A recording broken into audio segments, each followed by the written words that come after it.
A'udzubillahi minasyaitonirrajim. Bismillahirrahmanirrahim. Rabbi a'udzubika min hamazatis syayatin wa a'udzubika ayahdurun. Rabbi shrahli sadri wa yassirli amri wa hlul 'uqdatam min lisani yafqahu qawli. Amma ba'du. Salam sejahtera untuk kita semua, salam sehat, salam rahayu. Pada bab 3 kali ini saya akan membahas tentang persyaratan personel administrasi. Pengertian personel administrasi. Istilah personel atau sering disebut juga personil merupakan sebutan lain menyebut pegawai atau staf organisasi perusahaan. Nah, personil kantor itu pegawai yang bekerja di lingkungan perusahaan atau perkantoran, baik itu kantor pemerintah maupun milik swasta. Serta personil ini mendapatkan imbalan jasa, baik itu gaji atau tunjangan. Nah, itu pengertian personil administrasi. Kemudian persyaratan personil administrasi ini apa saja? Yang pertama, persyaratan pengetahuan. Pengetahuan dia terkait bidang pekerjaannya. Terus yang kedua, persyaratan potensi. Di persyaratan potensi ini dipecah lagi menjadi beberapa bagian. Yang pertama, potensi fisik. Potensi fisik itu penampilan fisik dan rupa wajah, kualitas indera baik penciuman, penglihatan, minuskah atau masih normalkah matanya, maupun perasaannya, daya tubuh. Dan yang kedua, potensi non fisik, kecerdasan intelektual atau IQ. Kemudian kecerdasan emosionalnya atau EQ. Kecerdasan emosional itu seperti apa sih? Yang pertama, dapat memotivasi diri sendiri dan orang lain. Kemudian cirinya lagi tidak mudah stres atau frustasi saat menghadapi masalah. Kemudian dapat mengatur dan mengendalikan suasana hati. Dan yang terakhir, mudah berempati. Nah, selanjutnya kecerdasan spiritual atau spiritual quotient, SQ. Ciri-cirinya apa saja?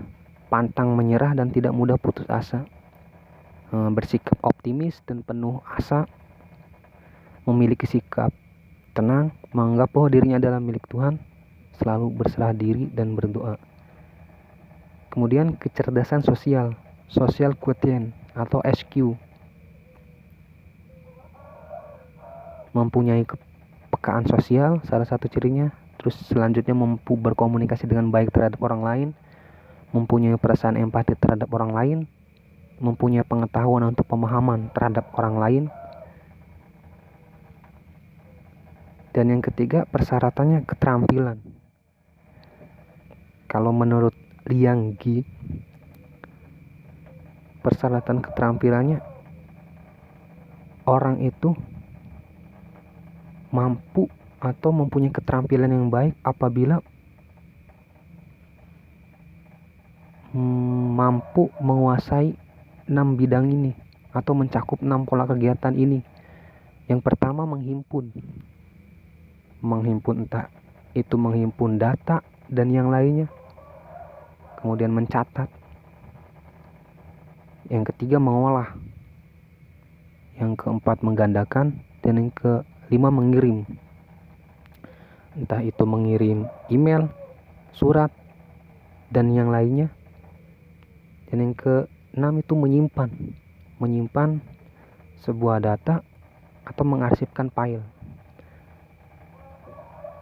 Sementara itu, personel administrasi dalam menangani pekerjaan dibutuhkan keterampilan berekspresi, meliputi keterampilan berbicara, ketika memilih kata dan mengungkapkan pendapatnya.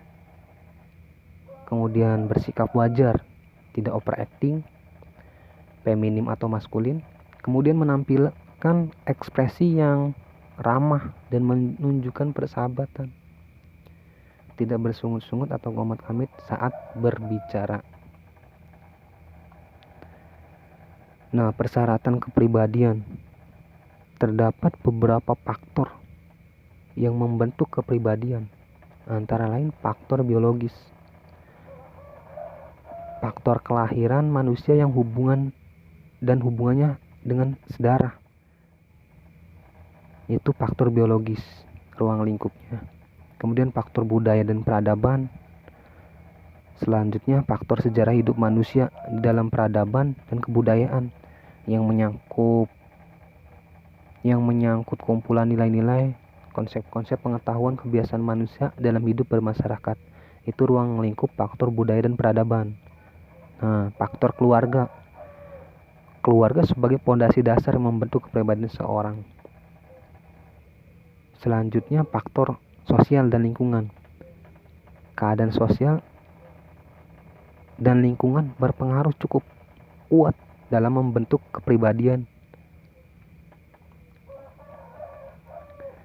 Nah, menurut Hippocrates, terdapat 4 kategori kepribadian.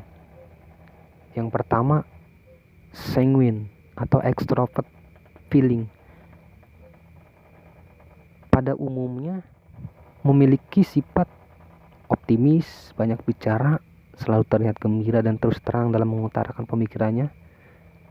Sangat suka berada di antara banyak orang dan mudah bersahabat. Nah, teman-teman di sini bisa berrefleksi, saya ini termasuk dalam kategori kepribadian yang mana. Kemudian yang kedua, koleris atau extrovert thinking, memiliki sifat disiplin. Ciri-cirinya pekerja keras, ambisius dan berkemauan keras, serta memiliki tanggung jawab yang tinggi, berani mengambil keputusan dan menanggung risiko, serta senang berdebat atau beradu, kemampuan berpikir. Nah, apabila teman-teman yang termasuk ciri-cirinya di sini, berarti teman-teman termasuk dalam kepribadian koleris atau extrovert thinking. Selanjutnya melankolis. Cirinya apa saja? Memiliki sifat pemikir. Keunggulannya tekun dalam bidang yang digeluti, memiliki sistematis. Jadi setiap pekerjaan yang dia lakukan selalu berurutan, tidak acak-acakan. Nah, penuh analisis, bercita-cita tinggi, kreatif, memiliki bakat khusus dan memiliki perasaan yang peka. Itu cirinya melankolis. Nah, teman-teman, apakah saya ini pemikir atau apa? Itu teman-teman bisa berefleksi termasuk kepribadian yang mana. Dan yang terakhir, pragmatis atau introvert thinking. Cirinya memiliki sifat yang tertutup atau introvert, penuh pertimbangan, lebih suka menonton daripada melakukan pekerjaan, kalem, konsisten, tenang, pandai mengendalikan diri, simpatik dan ramah. Nah, ciri khas kepribadian yang mudah dikenali biasanya mencakup cara berbicara, cara jalan, sikap badan pada saat duduk, cara berbusana, sifat bersih dan rapi, sifat yang berkaitan dengan menjaga kesehatan diri, kemampuan dan keterampilan dalam bekerja, sifat agamis yang berkaitan dengan segi kerohanian. Kemudian syarat-syarat kepribadian yang diperlukan oleh personel administrasi apa saja? Yang pertama, loyalitas. Seorang personel administrasi, dia akan setia menjaga perusahaannya dari orang-orang atau dari hal-hal yang tidak bertanggung jawab. Kemudian tekun dan rajin, sabar, rapi, dan dapat menyimpan rahasia perusahaan tersebut, tidak membukakan rahasianya kepada perusahaan yang lain. Atau tidak membuka rahasia perusahaan terhadap publik. Nah, itu saja pada pertemuan kali ini yang saya sampaikan tentang persyaratan personil administrasi.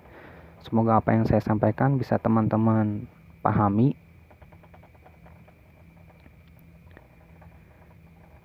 Mohon maaf apabila ada kata-kata atau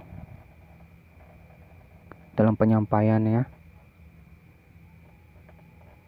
Saya akhiri. Ihdinas siratal mustaqim wallahul muwaffiq ila aqwamit thoriq. Wassalamualaikum warahmatullahi wabarakatuh.